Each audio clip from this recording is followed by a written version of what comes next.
Boa noite a todos. Desculpem o atraso. Tivemos problemas com a tecnologia. Vamos fazer a nossa prece inicial, pedir aos benfeitores que trabalham e dirigem esta atividade, que nos assistam, para que possamos aqui produzir tudo que é preciso para atingir os propósitos, os objetivos da noite, que possamos, Senhor, ser bons trabalhadores, que possamos receber as inspirações do alto, a ajuda para transmitir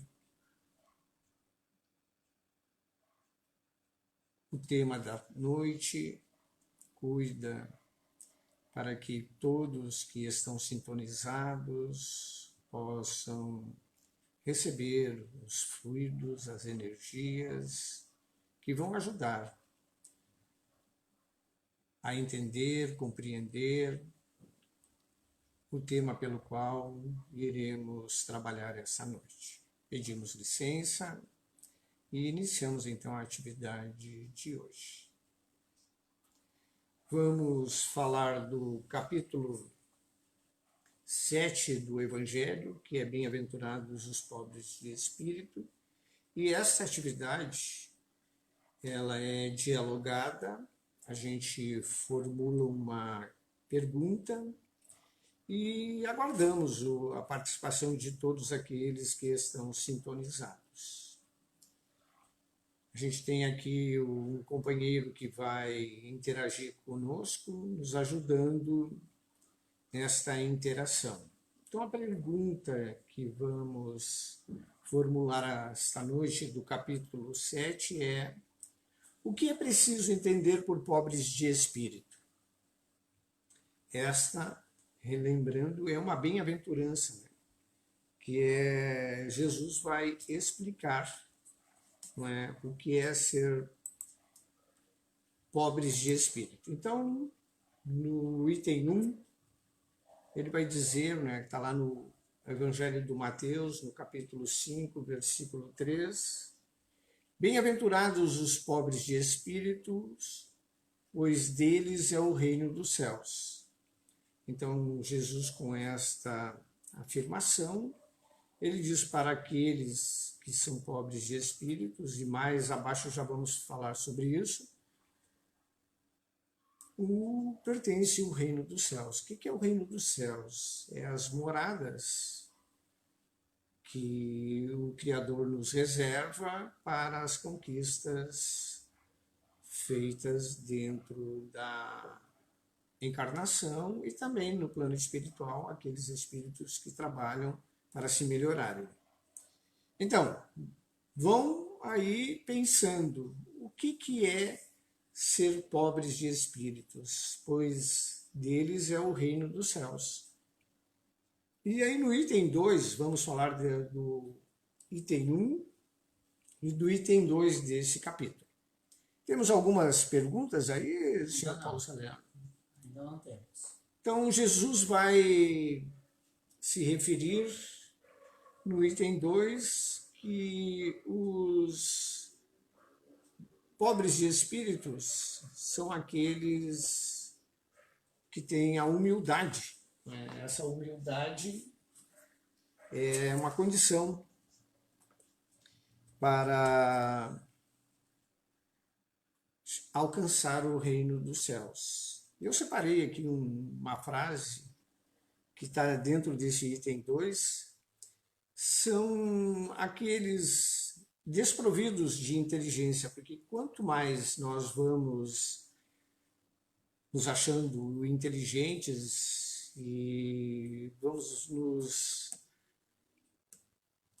enaltecendo cada vez mais, vamos então, né, tendo o descrédito, vamos ficando incrédulos e essa incredulidade nos dá então a condição de não acreditar em mais nada.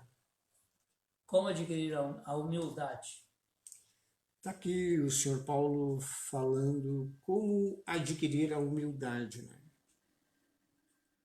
Bem-aventurados os pobres de espírito, pois deles é o reino do céu. Então, os humildes são esses que está reservado. Como adquirir essa humildade? Está aí a pergunta. Participem, venham. Essa é uma atividade dialogada. E nesta atividade, a participação de todos é importante, pois vamos trocando ideias e essas ideias vão nos ajudando a chegar a um entendimento. E é este entendimento que é importante. Porque se eu aqui estiver falando, vai aparecer o entendimento que eu tenho. Mas quando todos participam, o entendimento fica de todos. E aí nós ganhamos. E quando todos estamos com os mesmos propósitos, a gente vai fazendo conquistas. A Vânia. Eu sempre pensei que pobre de espírito eram pessoas com pouca evolução espiritual. Legal que a Vânia está colocando. Pensar que pobres de espírito eram pessoas com pouca evolução espiritual. Não é curiosa? A situação é o contrário, não é? Pobres de espírito, aqueles humildes. E a humildade não tem nada de ruim, pois quando a gente tem essa condição de humildade, a gente começa a achar, ganha simpatia. Então é assim, aqueles que se acham, a gente já fica olhando de uma forma diferente. Quando a gente olha uma pessoa humilde, a gente fica muito simpático àquela postura, dá vontade de abraçar, né? Então, legal que a Vânia está nos relatando, porque pobres, os humildes e os pobres de espírito são realmente... Não é só ela que pensa assim, muitos pensam. Não, legal, o Paulo está também colocando, não é só a Vânia, né? Muitos pensam assim. Temos mais alguém aí, Paulo? Eu acho que esse pensamento não tem nem a ver com religiosidade, às vezes, porque é meio popular as pessoas... esse daí é pobre de espírito. É uma coisa meio popular. Desprovida de qualidade. A Jane, aqui presente, está nos fazendo um comentário bem interessante, né? Porque ser pobre de espírito dá uma conotação de baixeza, né? de inferioridade, desprovido de inteligência, coisa assim. E não é assim. Jesus faz o registro de que os pobres de espírito são os humildes. Para eles que está reservado o reino de Deus. A Silvia trouxe uma contribuição. Quem? Silvia. Silvia Daites. Através do reconhecimento de nossas fragilidades, pois assim também conseguimos perceber que os outros também têm suas fragilidades. Bem legal o comentário da Silvia. Ela fala que nós reconhecendo as nossas fragilidades, aí a gente não está se achando, né? A gente pode entender também o outro. E então verificar no outro aquilo que a gente também sente. E aí sim a humildade vai aparecendo cada vez mais. Isso que a Silvia disse é tipo assim, se eu olho para dentro de mim e vejo todas as minhas imperfeições, eu sei que eu tenho tudo isso, como é que eu vou condenar isso no outro? Legal. Eu já aceito o outro de uma forma melhor, porque, né?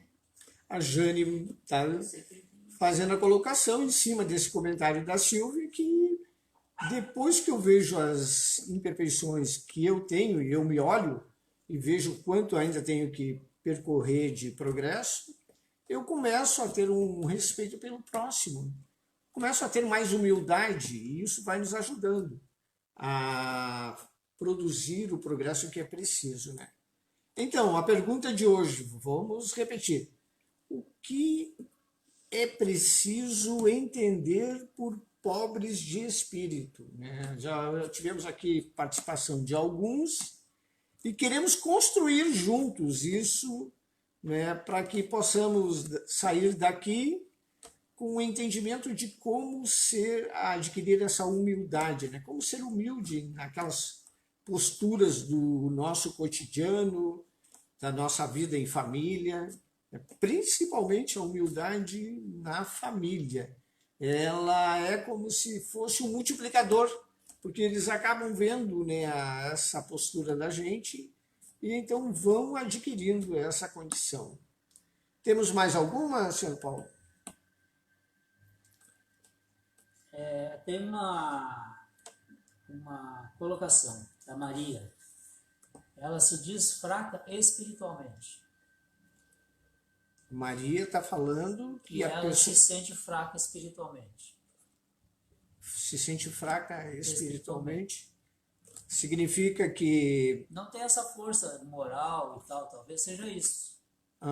Paulo está nos ajudando aqui, que ela se sente, o comentário da Maria, como a pessoa se sente fraca espiritualmente, não tem a força para, não é, fazer coisas para os outros. E as mudanças que E precisa aí fazer para si. percebe as mudanças que tem que produzir em si e aí então vai produzindo aquilo que é para se melhorar, né? A humildade, o entendimento, a compreensão, coisas que nos ajudam, né?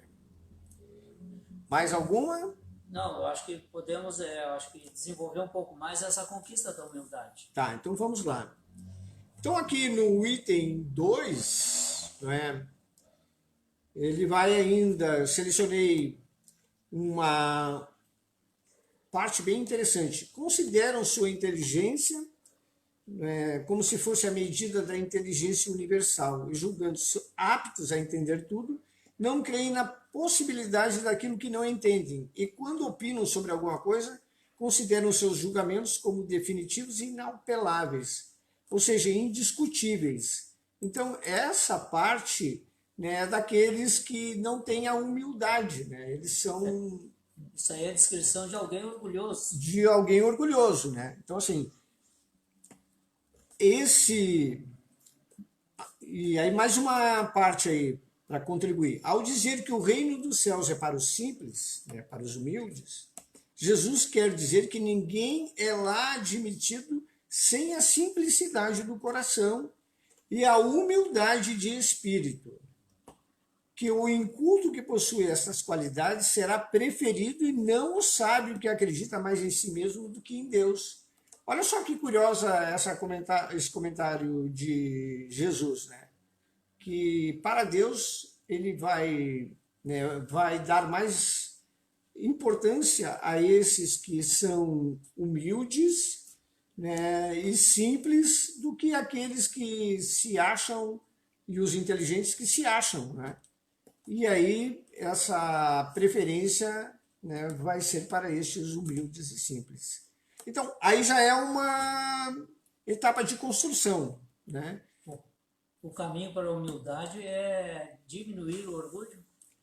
Está aí o Paulo trazendo uma contribuição. Se o caminho para a humildade deve ser diminuindo o orgulho, né? Como diminuir esse orgulho? Eu sei que sou orgulhoso, eu me enxergo, eu me olho e vejo como tal, como orgulhoso e egoísta. Como fazer isso? Porque nas relações do nosso cotidiano, essas coisas são muito presentes, né? Será que eu consigo notar que os outros me acham orgulhoso e egoísta? Está aí uma pergunta, né? Eu consigo fazer essa verificação? Para fazer isso, você precisa olhar para si mesmo. Se conhecer. Se conhecer, está aí, né, uma etapa que a gente tem que fazer. E a gente se conhece, né? Como eu avalio isso durante o dia? Ou no final de cada dia? Como é que eu faço? Tu tem como extirpar o orgulho, será? A Jane está trazendo uma contribuição. Porque se esse orgulho foi construído ao longo de encarnações, e hoje tu não construiu esse ser orgulhoso nesta encarnação, tu vem construindo ele. E aí tu deixa assim, rápido, de ser orgulhoso? Dá para tirar rápido? Ou tu Né? aprende a trabalhar com o teu orgulho? Administrar. Ó, aqui a gente está trazendo um caminho. Administrar o orgulho. A gente Uhum. administra esse orgulho. Eu sei que, né, muitas vezes eu tenho aquela vontade de me exaltar e eu corto isso, né, não deixo aquilo passar para o meio e mantenho aquilo lá dentro. Né? Essa é uma forma de... A Vera Argemi faz uma pergunta. Mas a inteligência não está em ser simples e humilde? Legal o que a Vera está falando, né? A inteligência nos conduz exatamente para a humildade, né? Aquele que usa a inteligência para se exaltar está fazendo o contrário disso. Legal, Vera.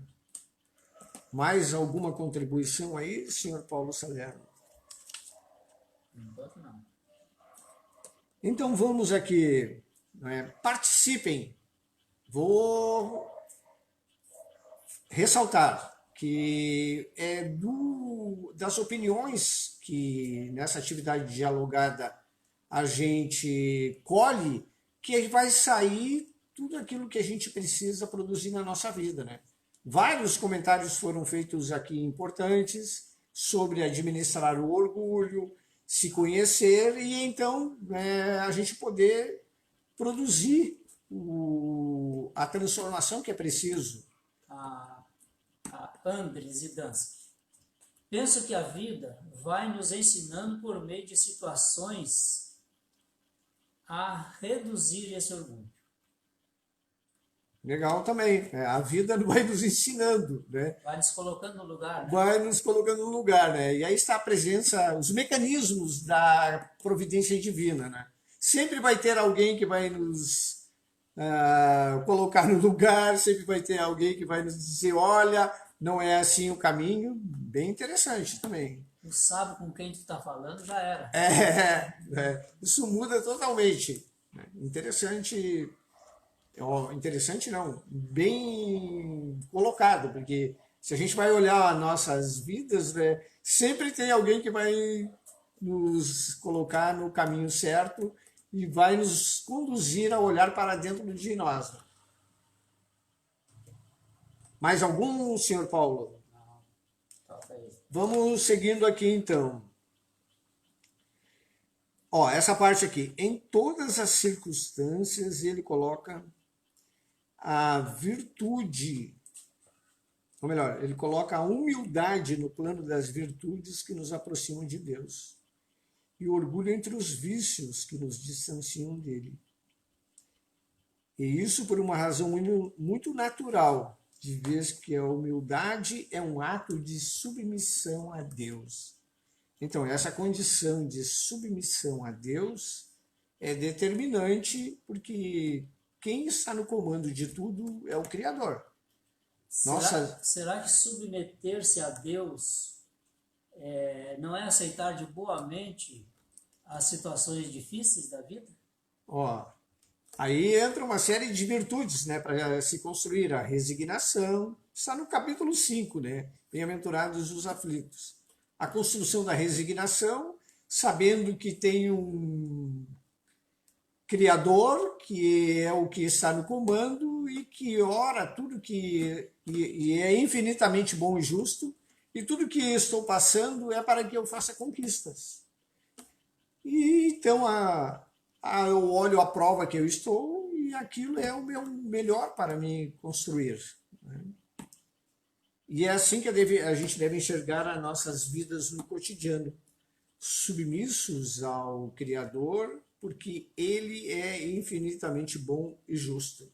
Se é infinitamente bom e justo, quem sou eu para reclamar da vida? Reclamar da vida já é ir contra as leis do Criador, né?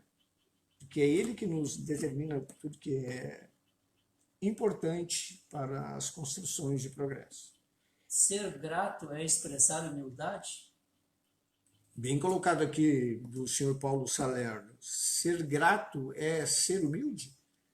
Dá para dizer que sim, né? Porque quando eu me sinto agradecido por todas as coisas que são colocadas à minha disposição, pelo ser que facilitou a minha vida, por tudo que eu tenho para construir, pelos cenários que eu vivo como família, pelas pessoas que estão comigo na caminhada, já é uma dádiva, né?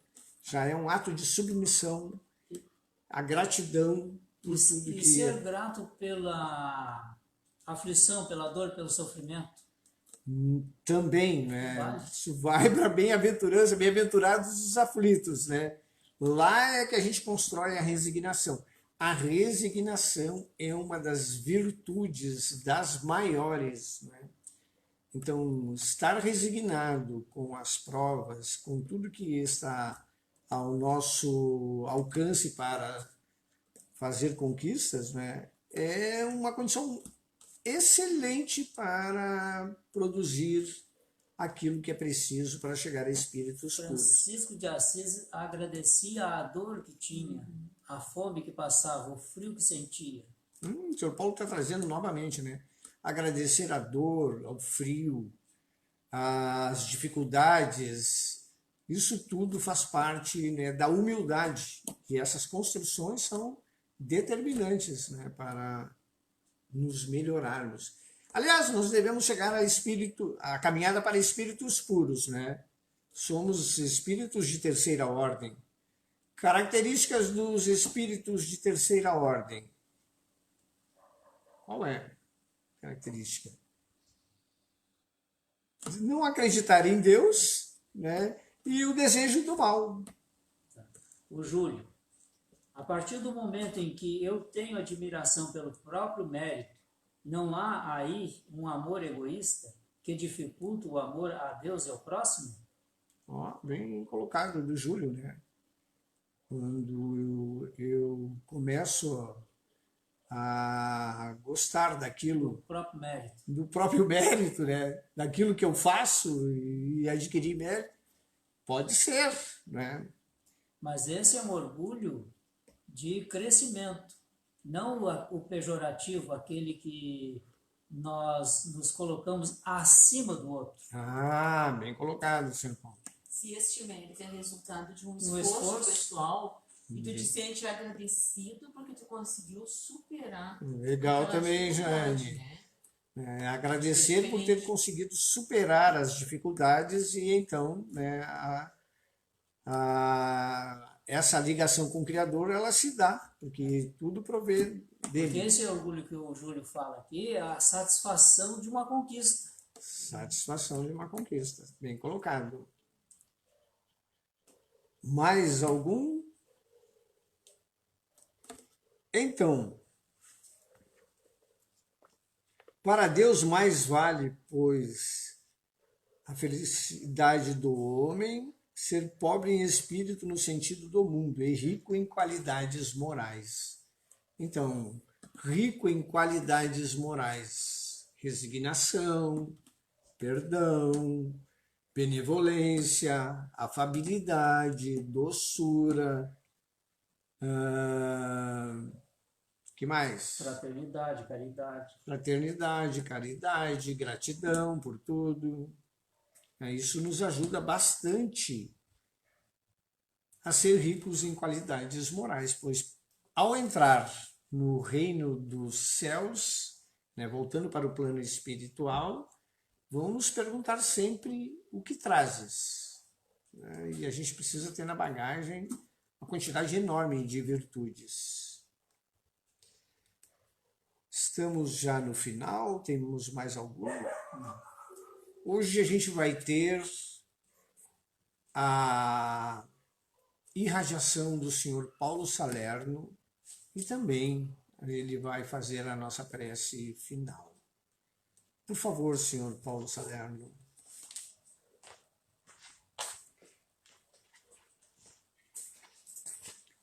Muito boa noite. Vamos à nossa irradiação. Essa irradiação especial que fazemos aos suicidas e aos familiares. Naturalmente que todos nós precisamos, para chegar a esse grau de humildade, nos importarmos com os nossos irmãos. E esta é uma atividade em que nós demonstramos o nosso amor pelos nossos irmãos que cometeram esse desatino do suicídio. Acompanhe-nos, por gentileza. Nas horas mais difíceis da vida, querido mestre, sempre encontramos uma mão amiga. Sempre tivemos alguém para nos dar o seu apoio, o seu auxílio, a sua solidariedade. Alguém que orou por nós, que nos cuidou, que nos amparou. Seja essa criatura física ou espiritual, nós sempre estamos solidários uns com os outros. Contudo, quando a ideação suicida nos alcança e nós acabamos dando a ela a importância demasiada, nós passamos a uma monoideia e bloqueamos todas as outras. Por isso entendemos, querido mestre, que cabe a nós, que já temos um pouco de discernimento, orar pelos nossos irmãos suicidas. Porque não foi pela saída da vida através deste ato que eles resolveram os seus problemas, pelo contrário. Sabemos que ainda sofrem, talvez mais do que antes, porque agora estão desiludidos, porque imaginavam ter resolvido e não resolveram.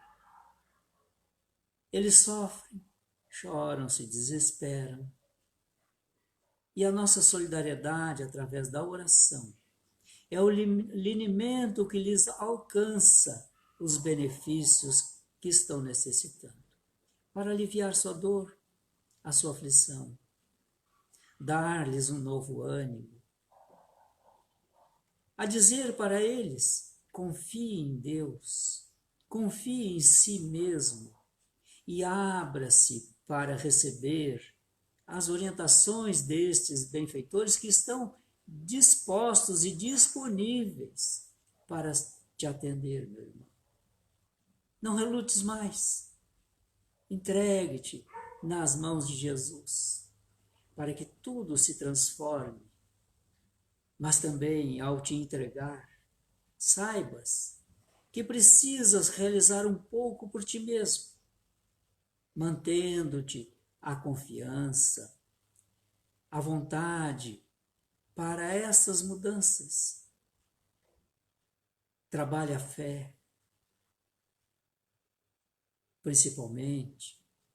Busque a inspiração dos bons espíritos, fazendo também tu, meu irmão suicida, a prece que te seja possível. E se não conseguires, por gentileza, venha orar conosco, porque aqui estamos disponibilizando essas energias que se tornam virtudes pelo bem que realizam no coração dessas criaturas amarguradas, tristes, embrutecidas pela dor, como tu te encontras agora. Queremos também orar pelos familiares desses suicidas. Eles também sofrem.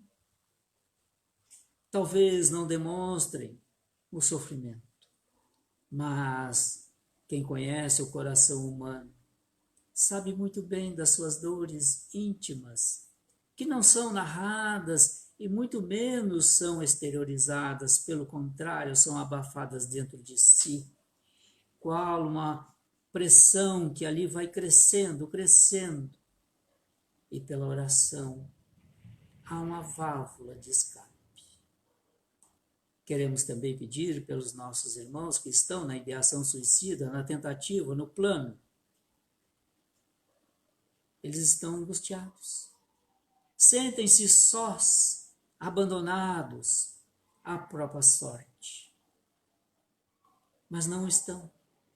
Basta que eles prestem atenção para que identifiquem ao seu derredor pessoas, criaturas, encarnadas ou desencarnadas, que estão ali para oferecerem-se como o auxiliar prestimoso na hora mais necessária. E convido-os para que aceitem esses convites. Convites também que lhes chegam pela inspiração que esses benfeitores emanam para o nosso irmão que está agora pensando no suicídio. Há tanta dor, mas também há muitos que estão disponíveis para diminuir a dor do seu próximo. E rogamos a Jesus para que incentive esses voluntários a fim de atender às necessidades de nossos irmãos na ideação suicida. Tanto quanto as famílias do próprio suicida, há destes que estão tentando ou já tentaram, vivem de sobressaltos. Seus corações palpitam na simples ausência mais demorada de alguém, ou uma resposta mais taciturna, mais carregada de vibrações negativas, e logo passam a pensar: não será agora? Não será, se nós orarmos, se nós mantivermos a nossa fé e as nossas rogativas em bom e alto som, para que ecoem na abóbada celeste e mobilizem essas forças siderais para alcançar o nosso irmão que está em necessidade nesse instante. Compreendendo, Mestre, que a nossa oração alcançou os efeitos necessários, te agradecemos profundamente pelo momento que tu nos conferiu. Assim seja. Vamos agora fazer a prece de encerramento e aqueles que deixaram disponíveis uma água para ser magnetizada, nós vamos também aqui pedir para que magnetizem as águas esses benfeitores. O dia foi rico, Mestre, não só porque iniciamos o ano, mas porque estamos divisando N possibilidades de crescimento espiritual, de oportunidades do trabalho no bem, na caridade, na fraternidade, o trabalho de solidariedade, para que possamos estreitar as nossas relações tão conturbadas entre nós, seres humanos, que desconfiamos uns dos outros quando deveríamos nos amar, confiarmos uns aos outros em maior grau. Precisamos, Mestre, que as tuas bênçãos nos alcancem, que se derrame sobre nós nesse instante pelas mãos dos benfeitores que nos assistem. Que a água exposta também receba os seus influxos de magnetismo necessário para que ela, a água, possa produzir os efeitos positivos em nós.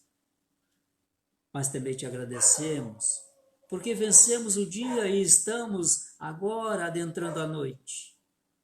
E, com a prece, já estamos preparando o transcurso pela noite, pela madrugada, e almejamos alegremente a chegada da madrugada e do sol que despontará em breves horas. Assim como essas breves horas alcançarão-nos, queremos também que Deus nos conduza até lá, para que possamos, no dia de amanhã, abrir os nossos olhos, ser sensibilizados à nossa visão pela luz solar e identificar a beleza que há na natureza. E agradecer. Agradecer até mesmo porque respiramos sem nenhum aparelho. Já é uma dádiva. E reconhecer que respiramos sem nenhum aparelho já é uma demonstração de humildade. Assim seja, Mestre. Assim seja, Pai. Graças te damos. Muito obrigado. Encerramos assim a nossa atividade da palestra doutrinária dialogada desse sábado, convidando-os para estarmos novamente juntos amanhã no momento diário de oração, às 9 horas em ponto. Fiquemos todos na graça de Deus. Até o próximo encontro. Boa noite.